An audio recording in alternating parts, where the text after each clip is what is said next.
Capítulo 6, versículos 52 a 59. Vamos ficar de pé para ler a palavra de Deus?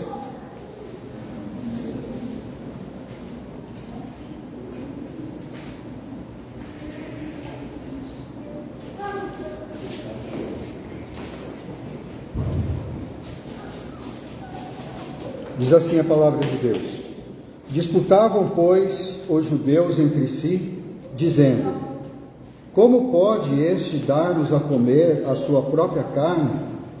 Respondeu-lhe Jesus: em verdade vos digo, se não comerdes a carne do Filho do Homem, e não beberdes o seu sangue, não tendes vida em vós mesmos.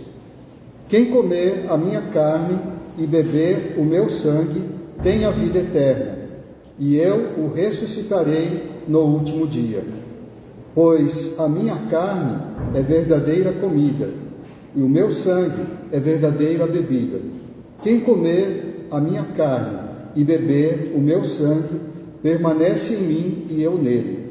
Assim como o Pai que vive me enviou, e igualmente eu vivo pelo Pai, também quem de mim se alimenta, por mim viverá.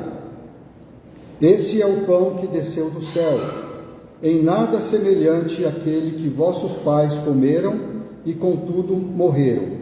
Quem comer este pão viverá eternamente. Estas coisas disse Jesus quando ensinava na sinagoga de Cafarnaum. Vamos orar? Obrigado, nosso Deus, pela tua palavra. Obrigado porque o Senhor tem nos dado o verdadeiro alimento espiritual, a salvação. O Senhor tem nos dado segurança, Senhor, de estarmos contigo.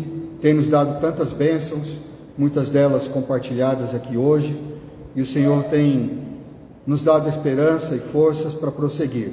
Obrigado, Deus, por tudo isso e por tudo que Tu ainda farás em nossas vidas. Pedimos ao Senhor que abençoe esse tempo e também aqueles irmãos que não puderam estar conosco. Em nome do Senhor Jesus. Amém. Amém. Podeis assentar. Hoje nós vamos falar sobre alimentação saudável.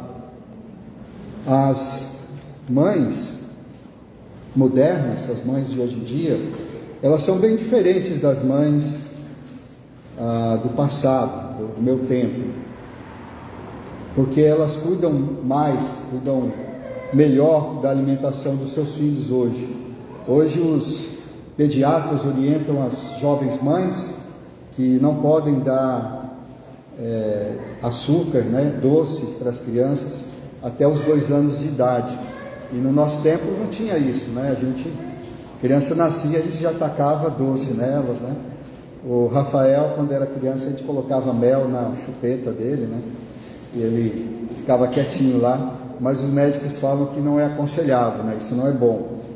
E os adultos também, hoje em dia, estão cuidando melhor da sua alimentação. Todos querem ter uma alimentação saudável, porque isso vai influenciar nas suas saúdes.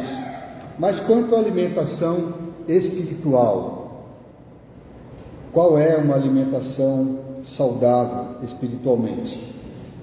E esse trecho que nós lemos de João 6, 52 a 59, está nos dizendo que essa alimentação saudável é o próprio Cristo, nos alimentarmos de Cristo.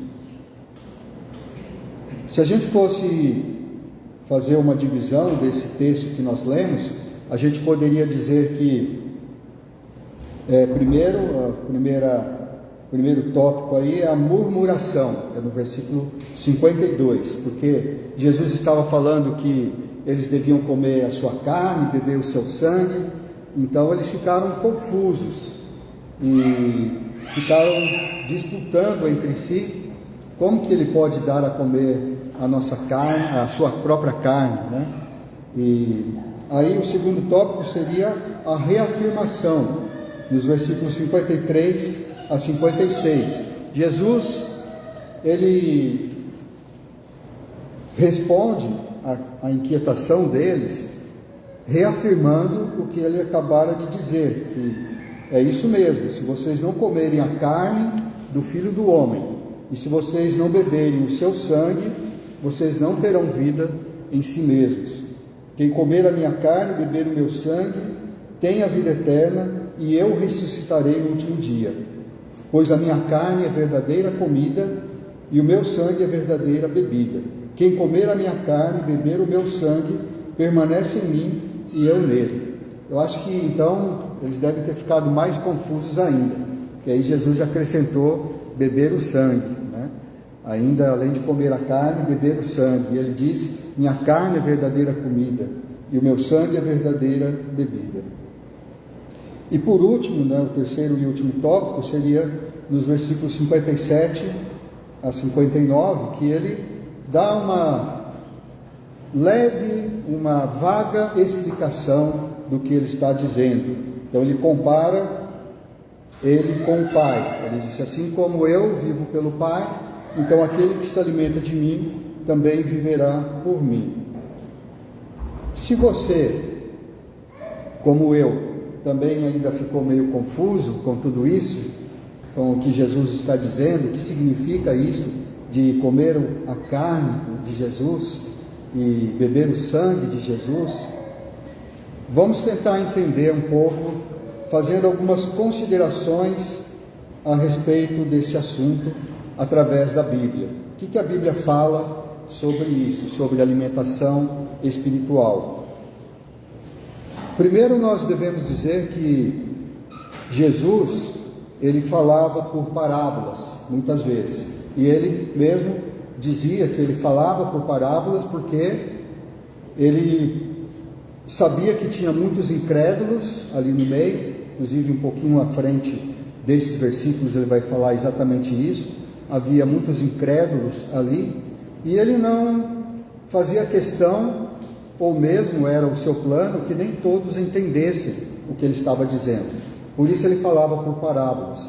Algumas vezes ele falava assim, dessa forma, e depois os discípulos perguntavam para ele em particular e ele explicava. Mas aí ele afirmava que, ele cita um versículo lá de Isaías, né, que as pessoas iam ouvir, mas não eram para eles entenderem, porque se eles entendessem, eles iam se converter, iam ser salvos. A gente não sabe, às vezes, como assimilar isso com outros versículos que dizem que Deus quer que todos sejam salvos, que todos cheguem ao arrependimento. Mas o fato é que somente aqueles que Deus prepara, que Deus leva até Jesus, esses é que vão ser salvos. Então vamos fazer aqui uma consideração. A primeira é que é uma coisa interessante que nós vemos na Bíblia, que a primeira vez que pão e vinho são mencionados na Bíblia foi quando Melquisedeque trouxe pão para Abraão e os seus soldados.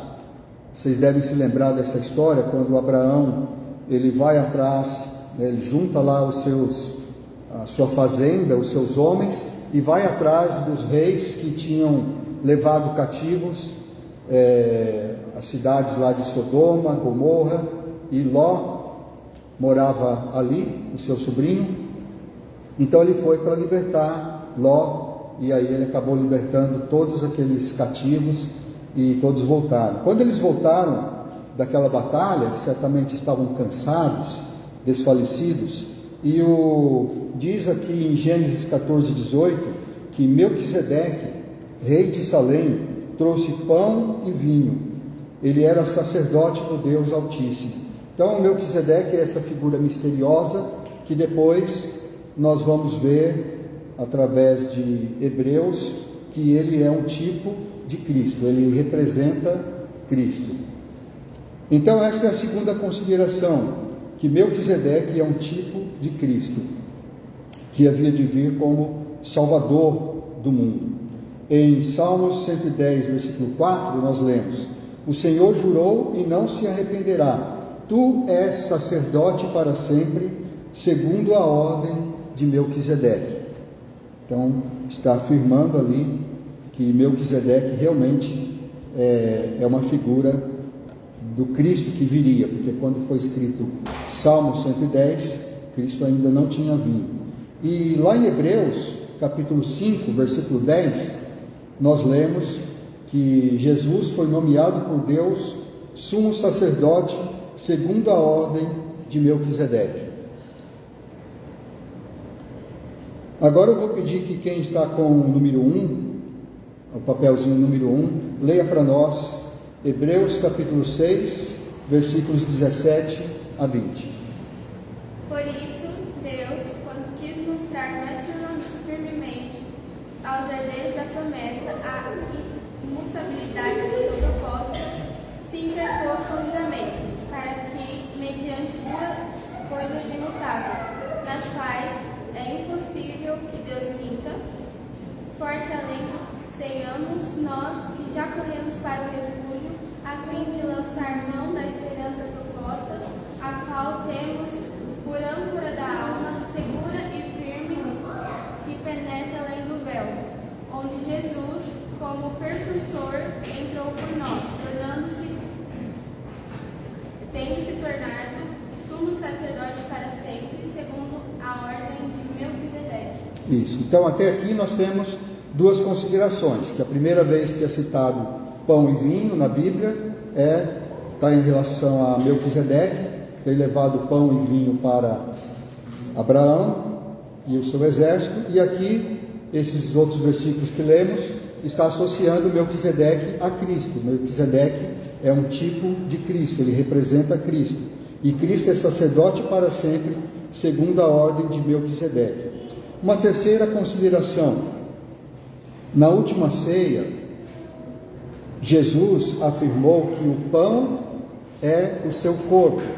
Ele afirmou que o pão era o seu corpo e que o vinho era o seu sangue.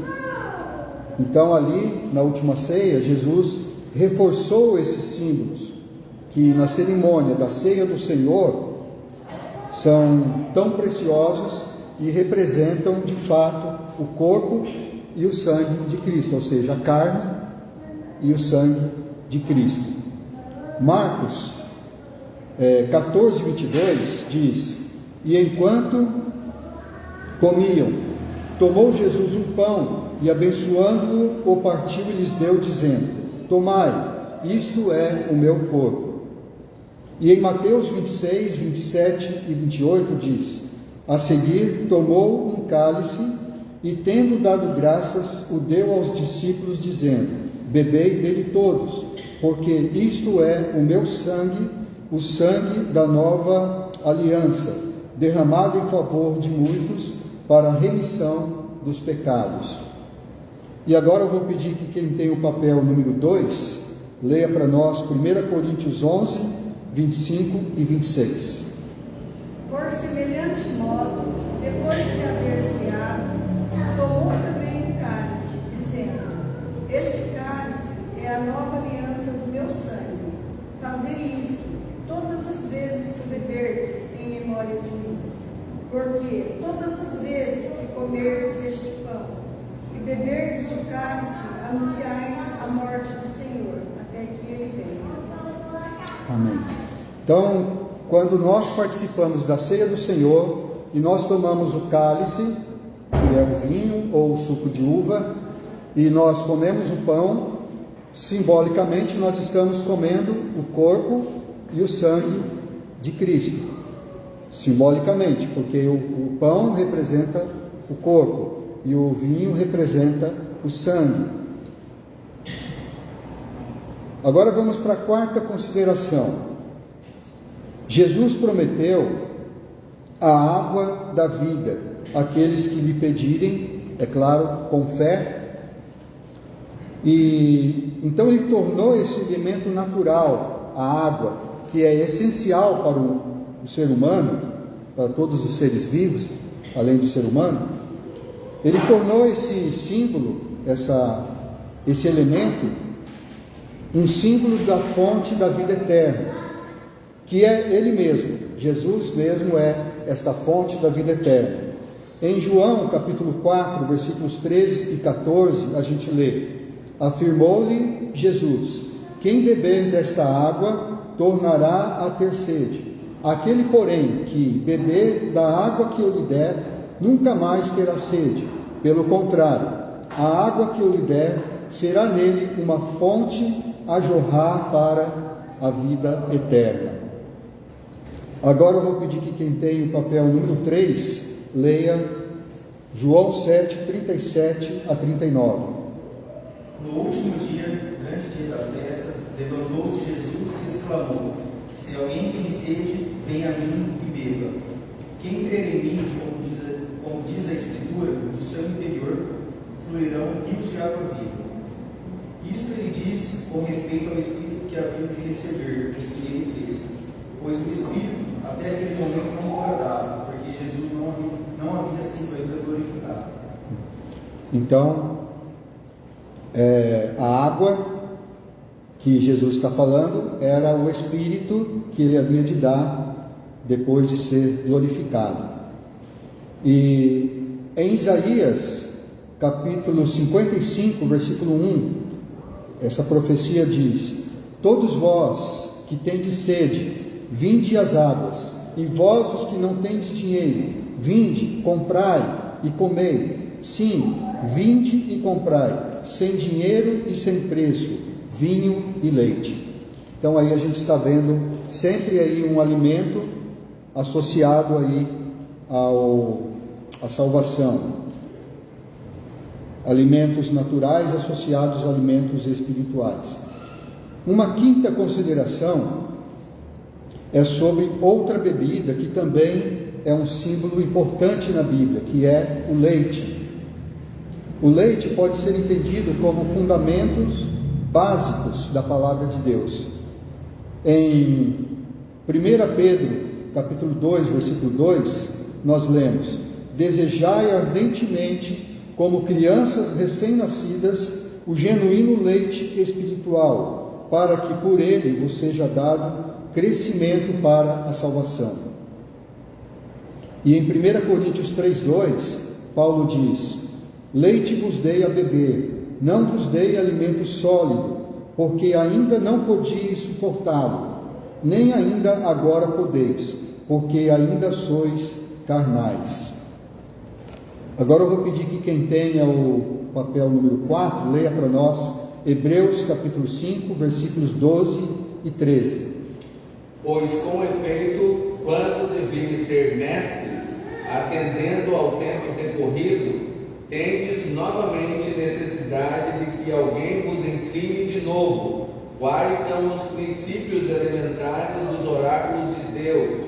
Assim, vos tornastes como necessitados de leite e não de alimento sólido. Ora, todo aquele que se alimenta de leite é inexperiente na palavra da justiça, porque é criança. Então, assim, também o leite é um alimento que nós podemos comparar a um alimento espiritual. Uma sexta consideração: muitas vezes um cálice pode conter também uma bebida amarga. Eu vou pedir para que quem tem o papel número 5, leia para nós Marcos 10, 35 a 40. Então se aproximaram dele Tiago e João, filhos de Zebedeu, dizendo: Mestre, queremos que nos concedas o que te vamos pedir. E ele lhes perguntou: Que quereis que vos faça? Responderam: Permite-nos que na tua glória nos assentemos, um à tua direita e outro à tua esquerda. Mas Jesus lhes disse: Não sabeis o que pedis. Podeis vós beber o cálice que eu bebo, ou receber o batismo com que eu sou batizado? Disseram: Podemos. Tornou-lhes Jesus: Bebereis o cálice que eu bebo, e recebereis o batismo com que sou batizado. Quanto, porém, a sentar-se à minha direita ou à minha esquerda, não me compete conceder, porque é para aqueles a quem está preparado. Então, muitas coisas que acontecem amargas em nossas vidas podem ser comparadas a um cálice. Bebemos um cálice. Em João capítulo 18, versículo 11, também Jesus disse a Pedro: mete a espada na bainha, não beberei porventura o cálice que meu pai me deu? Isso foi quando Jesus estava sendo preso e Pedro quis lutar para defender Jesus, e Jesus disse isso para ele. Uma sétima consideração é que o ato de comer e beber, dependendo do contexto, pode representar um ato de adoração. O ato de comer e beber, dependendo do contexto, pode representar um ato de adoração. Vou pedir que tenha o papel número 6, leia 1 Coríntios 10, 15 a 23.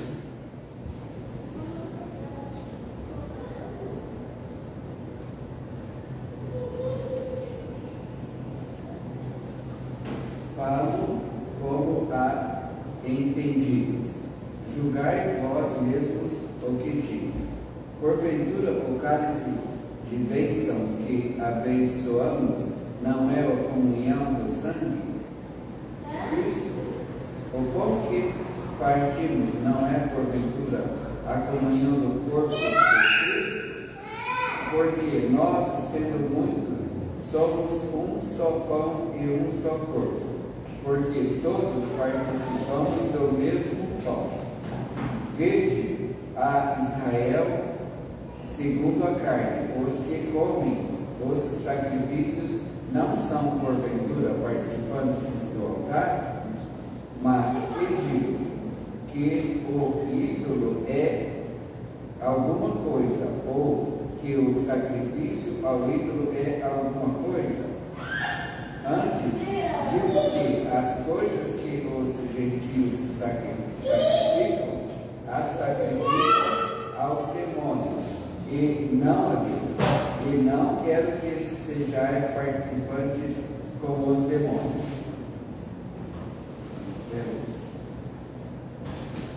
Dá o 23. Não podeis beber o cálice do Senhor e o cálice dos demônios. Não podeis ser participantes da mesa do Senhor e da mesa dos demônios. Ou irritaremos o Senhor? Somos nós mais fortes do que Ele? Todas as coisas me são lícitas, mas nem todas as coisas convêm. Todas as coisas me são lícitas, mas nem todas as coisas edificam. Ninguém busque o proveito próprio, antes cada um o que é de outro. É só até aí. Obrigado. Então, o ato de comer e beber, ele pode estar representando um ato de adoração, e depende de quem você está adorando, isso pode ser idolatria. Uma oitava consideração é que, por estas coisas, tudo que nós lemos aqui, participar da ceia do Senhor e fazer isso com a máxima reverência é muito importante. Nós temos que reconhecer o quanto é importante nós participarmos da ceia do Senhor e fazer isso com a máxima reverência. Em 1 Coríntios 11, 27, Paulo diz: por isso, aquele que comer o pão ou beber o cálice do Senhor indignamente será réu do corpo ou da carne e do sangue do Senhor.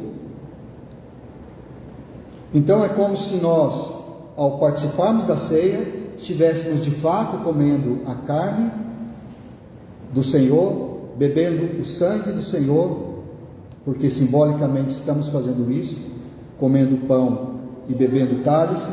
E se nós fizermos isso indignamente, Paulo diz aqui, nós seremos réus do corpo e do sangue do Senhor.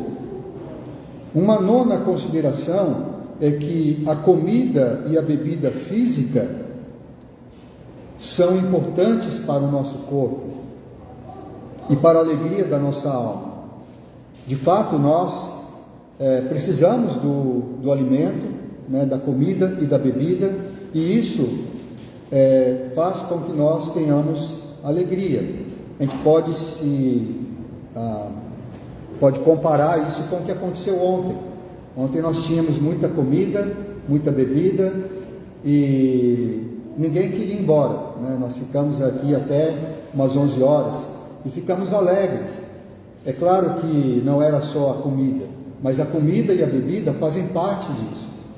E isso é natural, nós precisamos disso. Então a comida, ela é importante para o nosso corpo e para a alegria da nossa alma. Mas um alerta: nunca devemos substituir e jamais devemos desprezar o alimento espiritual. Eu vou pedir que quem tem o papel número 7 leia Hebreus capítulo 12, 14 a 17.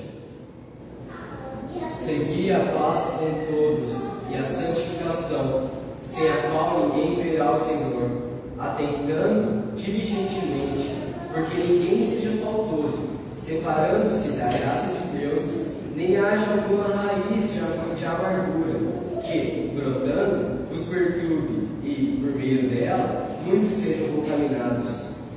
Nem haja algum impuro ou profano, como fez Esaú, o qual, por um repasto, vendeu o seu direito de primogenitura, pois sabeis também que, posteriormente, querendo herdar a bênção, foi rejeitado, pois não achou lugar de arrependimento, embora com lágrimas o tivesse buscado.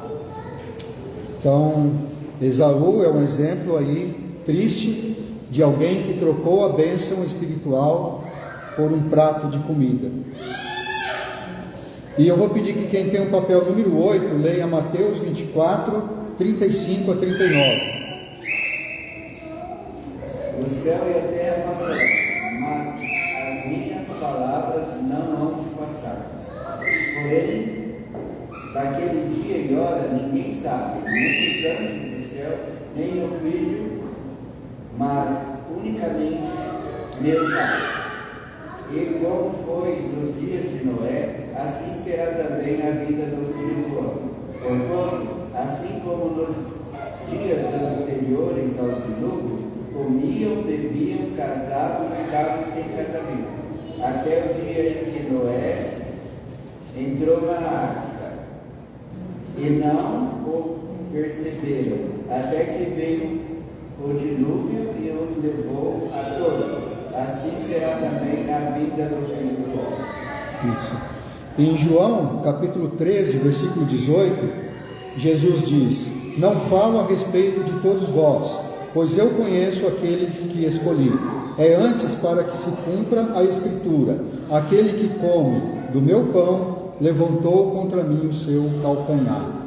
Então, aqui exemplos de estar comendo e bebendo e ignorando a vontade de Deus. E aqui, por último, o que nós lemos, até o próprio Judas, que comia do pão de Jesus, levantou contra ele o calcanhar. Estava em comunhão ali, comendo com Jesus, mas o traiu. Uma 10ª consideração: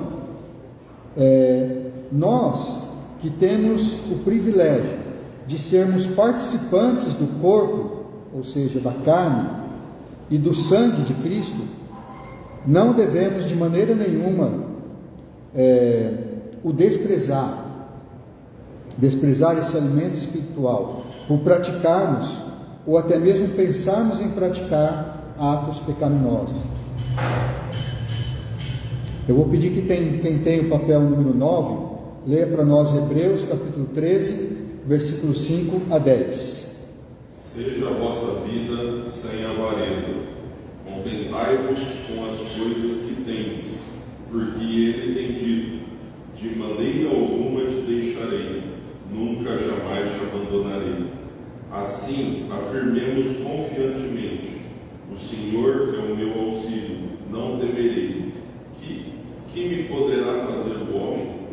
Lembrai-vos dos vossos guias, os quais vos pregaram a palavra de Deus, e considerando atentamente o fim da sua vida, imitai a fé que tiveram. Jesus Cristo, ontem e hoje, é o mesmo, e o será para sempre. Não vos deixeis envolver por doutrinas várias e estranhas,